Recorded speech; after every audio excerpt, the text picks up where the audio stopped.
Assalamualaikum warahmatullahi wabarakatuh. Selamat pagi anak-anak. Gimana kabarnya semua? Nah, bertemu lagi dengan Ibu di pembelajaran IPA. Nah, hari ini kita akan belajar organisasi kehidupan, masih melanjutkan materi yang kemarin. Jadi, di hari ini kalian diharapkan dapat mengidentifikasi sistem organisasi kehidupan dari sel hingga organisme. Langsung aja ya ke materinya. Nah, kalian masih ingat nggak struktur organisasi kehidupan dari yang terkecil hingga terbesar? Ayo, ingat lagi. Apa dari yang terkecil?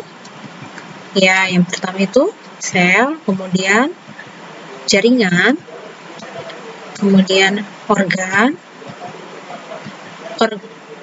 sistem organ, dan organisme. Nah, ada yang masih ingat nggak pengertian sel itu apa? Ayo. Ya, sel itu adalah unit struktural terkecil dari makhluk hidup. Nah, tugas kalian kemarin, kalian harus bisa membedakan ya struktur organisasi sel hewan dan tumbuhan. Kira-kira berbeda nggak sih? Nah, di sini Ibu ada video bisa kalian amati untuk mempermudah tugas kalian. Perbedaan sel hewan dan sel tumbuhan berdasarkan gambar sel. Terdapat organel yang ada di sel hewan dan tidak terdapat di sel tumbuhan, begitupun sebaliknya. Di sel tumbuhan mempunyai dinding sel, kemudian mempunyai kloroplas, kemudian yang di bagian tengah itu adalah vakuola.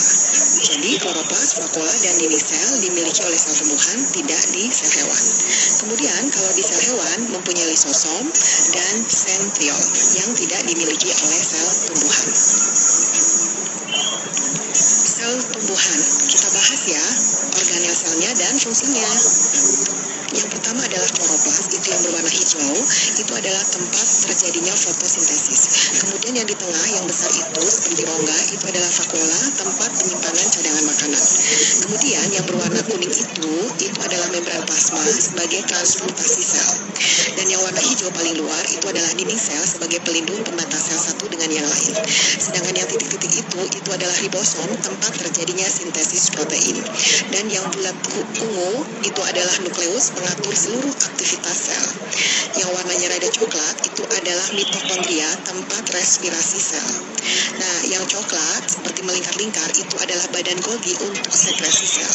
Sedangkan yang dekat nukleus ada RE halus, tempat sintesis lipid fosfolipid, sedangkan retikulum endoplasma kasar sebagai tempat melekatnya ribosom. Kita bahas yang sel hewan ya, organel beserta fungsinya.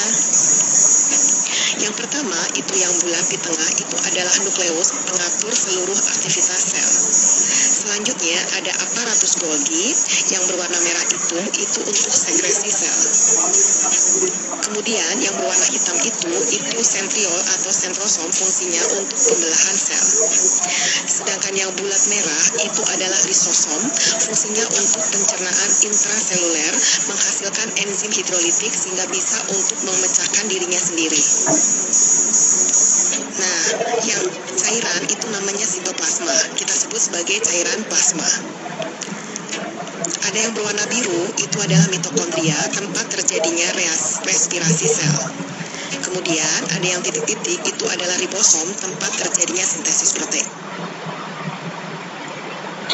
Nah, itu tadi penjelasan mengenai sel. Jadi sel adalah unit struktural terkecil.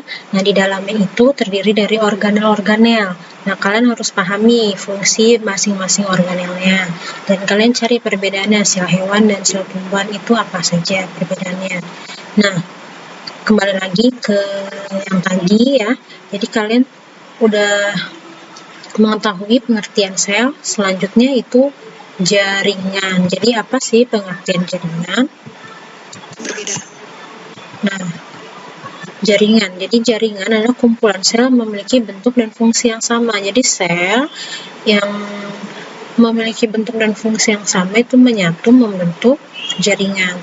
Nah, jaringan ini juga kalian harus bisa membedakan apa sih perbedaannya jaringan pada hewan dan tumbuhan. Nah, di sini ada gambar jaringan pada tumbuhan. Jadi yang pertama, jaringan pada tumbuhan itu ada namanya jaringan meristem. Nah, jaringan meristem itu biasanya terdapat pada ujung tumbuhan, bisa di paling atas atau di ujung daun atau di ujung akar, di ujung batang. Nah, fungsinya meristem itu dia sel yang selalu muda, selalu membelah. Maka dari itu kenapa tumbuhan itu misalnya kita potong pasti akan tumbuh lagi kan? Nah, karena tumbuhan itu memiliki jaringan meristem yang selalu membelah. Kemudian ada jaringan epidermis. Nah, jaringan epidermis ini adalah jaringan yang paling terluar, melapisi permukaan akar, batang, dan daun, terusan rapat dan berfungsi melindungi. Nah, jaringan epidermis ini sama seperti kulit kalau di tubuh kita. Jadi fungsinya melindungi, terdapat di paling luar. Kemudian ada jaringan dasar. Nah, jaringan dasar ini terbagi dua, ada jaringan penyokong dan jaringan parenkim. Nah, ini jaringan penyokong, intinya menembal dan keras. Nah, kalau jaringan parenkim itu terdapat di antara jaringan untuk menyimpan cadangan makanan. Nah, dan ini yang paling sering keluar di ulangan yang paling penting. Ada jaringan pengangkut ya. Nah, jaringan pengangkut itu ada dua, ada xilem dan ada phloem. Nah, cara membedakannya begini.